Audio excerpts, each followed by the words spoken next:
बात करेंगे telecom pack की और स्पेशली जियो की। जियो के बेस प्राइस बढ़ाने के बाद टेलीकॉम सेक्टर बाजार के फोकस में बना हुआ है। क्या हुआ है एक्शन और क्या इंपैक्ट देखने को मिल रहा है, पूरा एनालिसिस लेकर कंचन नौटियाल हमारे साथ मौजूद हैं। कंचन, बताइए अपनी रिसर्च। जी, बेसिकली न्यूज़ के दम पे यहाँ पे हमें पूरा का पूरा जो टेलीकॉम सेक्टर है उसके अंदर एक एक्शन देखने को मिल रहा है। जियो ने जो अपना बेस प्राइस है उसमें एक बढ़ोतरी कर दी है और जो दूसरी कंपनी है उसके अब इक्विवेलेंट में ये आता हुआ दिखाई दिया है। जो बेस टैरिफ है उसको 249 का जो पहले हमें देखने को मिलता था उससे बढ़ा के 299 रुपीज़ का कर दिया है। इसमें आपको एक चीज़ इंपॉर्टेंटली ध्यान में रखनी होगी, जो इनका 249 का 1 GB वाला जो प्लान आता था वो इस टाइम पे आपको ऑनलाइन अवेलेबल नहीं दिखाई देगा, लेकिन अगर आप इन स्टोर्स में जाएंगे तो वहां पे आपको ये प्लान आता हुआ दिखाई देगा। इसके बाद एनालिस्ट का मानना है कि जो ये पूरा का पूरा कदम कंपनी ने लिया है उससे कंपनी का जो आरपू है उसमें हमें एक अच्छी खासी जो ग्रोथ है वो आती हुई दिखाई दे सकती है। यानी कि आने वाले जो 11 से 13 महीने होने वाले हैं वो काफी ज्यादा इंपॉर्टेंट होने वाले हैं। वहां पे 6 to 7% आरपू में बढ़ोतरी की जो उम्मीदें हैं वो जताई जा रही है। ये तो थी न्यूज, लेकिन इसके बाद ब्रोकरेजेस ने भी अपना स्टांस यहाँ पे रखा है और जो ब्रोकरेज का स्टांस है ऑल ओवर टेलीकॉम सेक्टर में वो काफी ज्यादा ऑप्टिमिस्टिक इस टाइम पे दिखाई दे रहा है। अगर सबसे पहले हम बात कर ले मॉर्गन स्टैनली की, तो उनका कहना है कि इससे आरपू में अगेन वो भी यही कह रहे हैं कि हमें बढ़ोतरी जो है आगे चल के देखने को मिल सकती है।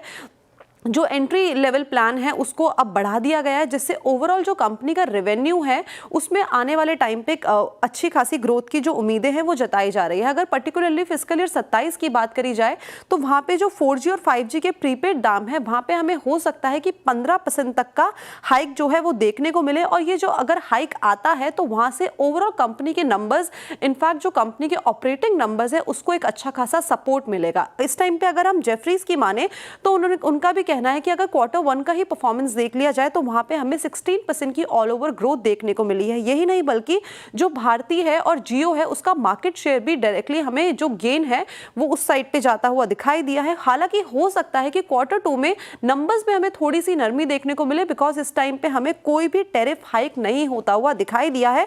लेकिन आगे चल के ये नंबर्स वापस से पॉजिटिव ट्रेजेक्ट्री में अपनी आ सकते हैं। इस सेक्टर में उनकी जो पर्टिकुलर चॉइस है इस टाइम पे भारती एयरटेल और हेक्साकॉम बन के आई हुई है। एक बार मैं आपकी स्क्रीन पे वो चार्ट रख देती हूँ जिससे आपको पर टेलीकॉम सेक्टर जो बेस प्लान है उसके बारे में एक आइडिया लग जाएगा। अगर हम इस टाइम पे बात करें जियो की तो 1.5 GB का प्लान 299 का, भारती एयरटेल और वोडाफोन आइडिया का जो 1 GB का प्लान है पर डे का वो 299, यानी कि अब सारे के सारे इक्वली आ गए हैं। आरपू का भी अगर ट्रेंड देखा जाए पिछले साल सेम क्वार्टर से तो वहां पे भी हमें एक सब्सिक्वेंट ग्रोथ देखने को मिली है कंपनी वाइज। इस टाइम पे अगर हम वोडाफोन इंडिया की बात कर ले तो यहाँ पे भी अच्छी खासी ग्रोथ आरपू में आती हुई दिखाई दी है। यही नहीं बल्कि अगर इस टाइम पे एयरटेल की बात करें तो वहां पे भी अच्छा खासा इजाफा पिछले साल के कंपैरेटिवली आया है और आगे चल के भी अनुमान है कि 6 से 7% की ग्रोथ यहाँ पे भी एक्सपेक्ट की जा रही है। और जियो ने भी अच्छा खासा यहाँ पे अपना जो यूजर बेस है और जो आरपू बेस है उसमें एक बढ़िया ग्रोथ की है। इसके अलावा भी काफ़ी सारे बड़े ट्रिगर्स हैं जो इंडस्ट्री के लिए काफ़ी ज़्यादा इंपॉर्टेंट रहने वाले हैं।